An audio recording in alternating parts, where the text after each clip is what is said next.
Hindi nagustuhan ni Senator Raffy Tulfo ang issue ng sexual harassment sa TV5 network ng isang 22-year-old na news researcher laban sa Public Affairs Program Manager na si Cliff Ginko.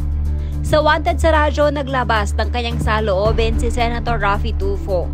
Nais nitong kausapin sana si Ginko ngunit pinagbawalan ito ng management na maglabas ng statement. Ayon kay Senator Raffy, dapat maging fair ang kanilang network kahit nakasamahan pa nila ito sa trabaho.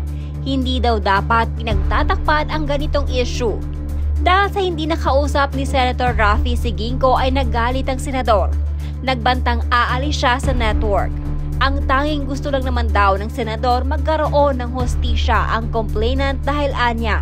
Masakit sa kanyang loob na nakataas ang kanyang noo na naglalakad sa labas at proud na talaga TV5. Yun nga lang malaman-laman niyang meron palang hindi magandang nangyayari sa loob ng network. Hindi porket kasama natin, pagtatakpan natin, dapat we have to be fair.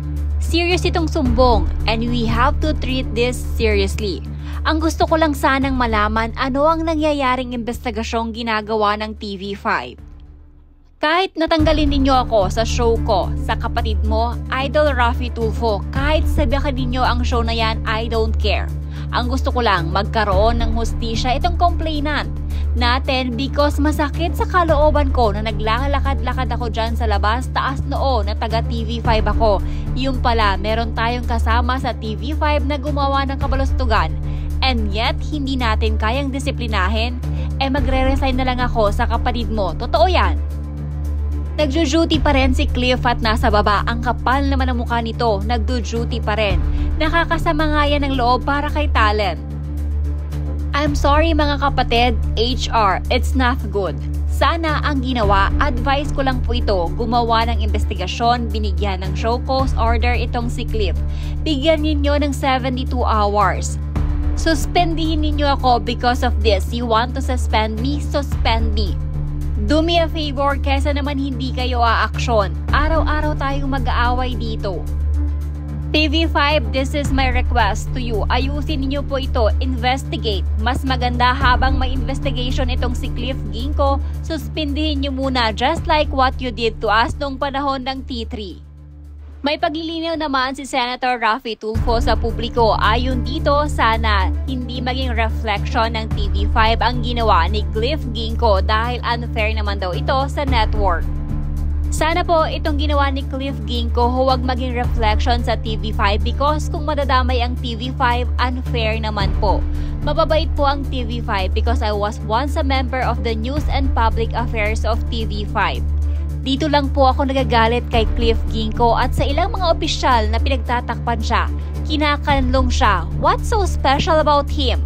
Dapat imbestigahan. So I challenge Ma'am Lucy Cruz Valdez, the Vice President of News and Public Affairs. Ma'am Lucy, magkakilala po tayo. Imbestigahan ninyo po yan, ma'am.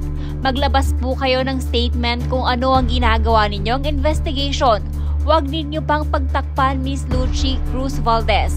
And kayo po dyan, HR, huwag niyo po pagtakpan. Ngayon, dahil nagsalita po ako, gusto ninyo po akong sibakin ninyo ako. I am more than happy and willing to submit my resignation if that's what you want. Gusto ko lang po ilabas ang sama ko ng loob na may naaaping tao tapos nagbibingi-bingihan tayo. Matapos ng naging statement ni Senator Raffy Tulfo, naglabas naman ng public statement din ng TV5 sa kanyang official account. Ayon dito, nakarating na umano sa kanila ang reklamo ng talent nila sa isa sa kanilang independent contractor at gumawa na din umano sila ng investigasyon hinggil sa issue. TV5 Network Statement. TV5 management is aware of the matter regarding an alleged incident between a TV5 employee and an independent contractor. We have released the necessary notice to explain and we are conducting an investigation to determine the facts so we may take the appropriate action. We have reached out to the persons concerned and are getting information. Rest assured that the rights and welfare of all parties shall be protected. TV5 remains committed to fostering a safe working environment. We ask everyone to kindly reserve judgment pending our investigation.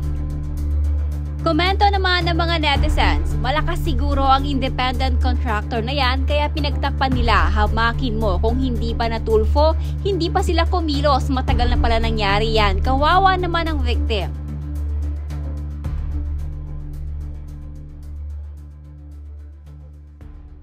Iba talaga kapag nasa posisyon, laging baliktad kung sino ang nagreklamo siya pa nasibak at yung nirereklamo tuloy-tuloy lang ang trabaho. Mukhang magaling manghimas bata ni Miss Lucy Cruz Valdez, pinagtatakpan pa ata. Well, sabi nga ni Raffy Tulfo, kita-kits na lang sa Senado.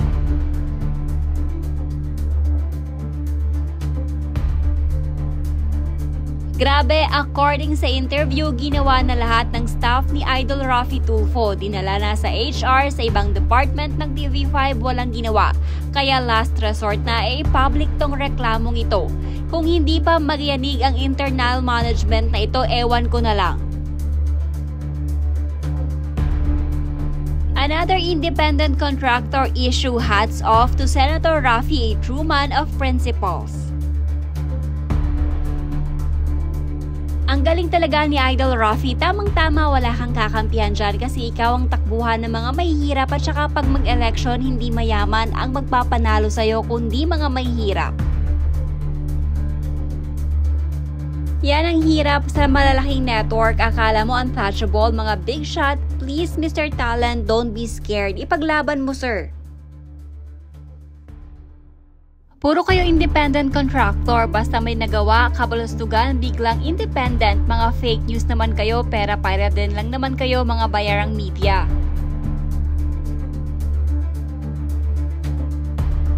Sinuspindi nyo kaya like ng hamon sa inyo ni Raffy Tulfo na binigyan kayo ng hanggang 5 PM ngayong hapon para i-suspend yung involved? Wait na lang bukas sa RTIA kung masagot nga ng TV5.